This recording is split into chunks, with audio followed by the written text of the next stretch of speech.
now we are going to look at social, political, economic, and religious factors, or together. Under this rubric, issue number 6, Europe faces a mega polycrisis. And we expect Europe to be in crisis in 2026. We've mentioned political paralysis that exists both domestically and the European level. We saw this entire convoluted negotiations over a loan to Ukraine divide Europe terribly. On the one side, Germany wanted to not just to freeze the assets, definitely, which they did through a special procedure, but they also wanted to use those assets to give a loan to Ukraine, because, of course, the EU economies themselves are under fiscal duress.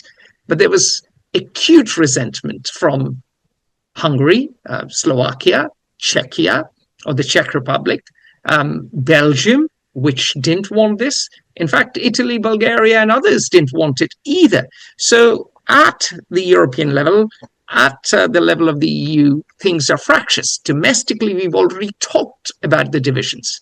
There's, of course, a looming sovereign debt crisis. Now, that debt crisis can be solved, but at the moment, there's no domestic agreement in many countries.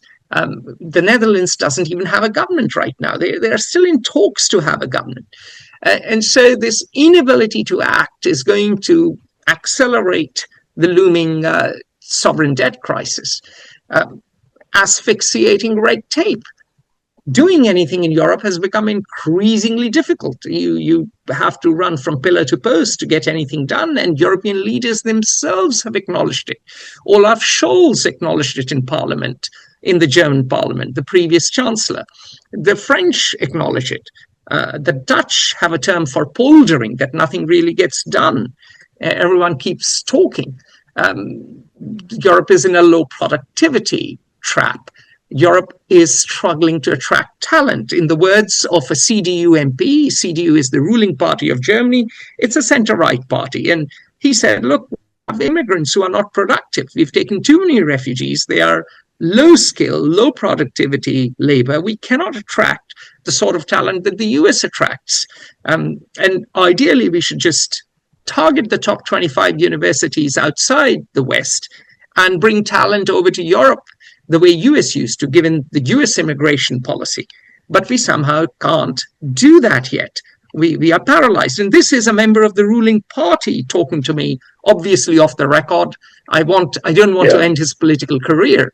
Here, if I could interject a little bit of not a little bit, a deep vein of cynicism about that comment, whether it's sincere or diverting, which one needn't even address. Yeah. It's always easy for countries that are struggling to say, if only, where's the Deus ex machina here, where the great foreigner with a great mind who will come in and solve problems. Look what Google, and this is the secret of America. No.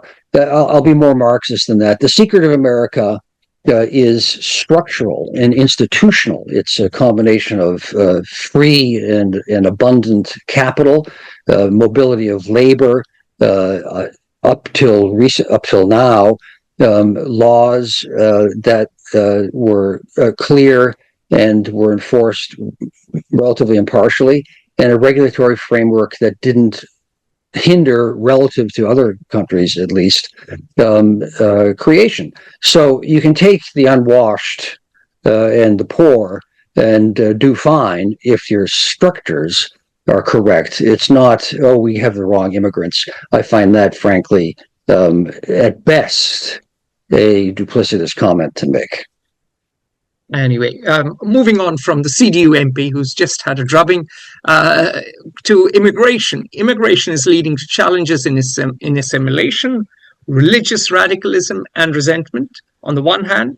On the other hand, we have a political development where you have out-of-touch bureaucratic elites versus far-right populists. And Europe, in a nutshell, in our view, is going to go through a lot of strain. There'll be economic, there'll be social, there'll be cultural, there'll be political, and indeed, there very well will be racial and religious too. Over to you, Glenn. What can Europe expect in 2026? Well, Europe. Let's broaden it a bit and to the globe, and we can say that instability will continue of political systems and societies. Perhaps we should say societies first, and then, as a result, political systems. I think this is the reality of the time we're living. So instability, I think, will rise, and the states will, as you put it, alliteratively, and I think quite well, failing, flailing, and fracturing will be the lot of us all in our states. We are already seeing. We are already seeing Venezuela and Latin/South America. Millions have fled a corrupt and kleptocratic and oppressive regime. Nigeria cannot control the northern part of the territory. Mali and the Sahel have Islamic radicalism. The French are out. The Russians are in. Lord help Africa. Libya in North Africa is divided between warlords. Democratic Republic of Congo. And with the French out and the Russians in, the violence has increased. Yes. Fatalities have increased, instability has increased, exploitation economically has increased, concentration of wealth has increased, and the political stability has collapsed. So, great job, Russia. Anyway, let's move on to Somaliland, where the Israelis have recognized them as separate. The US hasn't. The UAE has a port there, has a military port there. And of course, Ethiopia has an agreement to lease a part of Somaliland that will give it access to the coast. So that, watch the Horn of Africa, and that is next to Yemen, where South Yemen may declare independence. So Yemen may be fractured again. Lebanon, Syria, Iraq, and even Iran in the Middle East are no longer that cohesive. In fact, Lebanon was never really cohesive for a while. Oh my God. And Syria, Hobbes' state of nature. It's Hobbes' state of nature. He has at last been proven correct after only 400 years. It's just exactly. It's unbelievable. And we haven't even talked about Afghanistan, the gateway from Central Asia to South Asia, or the impact of the national security strategy, which we will in another long podcast in a deep dive. But America's withdrawal and arguably the end of Pax Americana is going to increase what people call volatility, uncertainty, complexity, and ambiguity. So we will live in an age of instability. Moving on. So we've covered issue 6, Europe faces a mega polycrisis, and we have covered issue 7 in the interests of time. Join the conversation at Fair Observer and subscribe to our YouTube channel.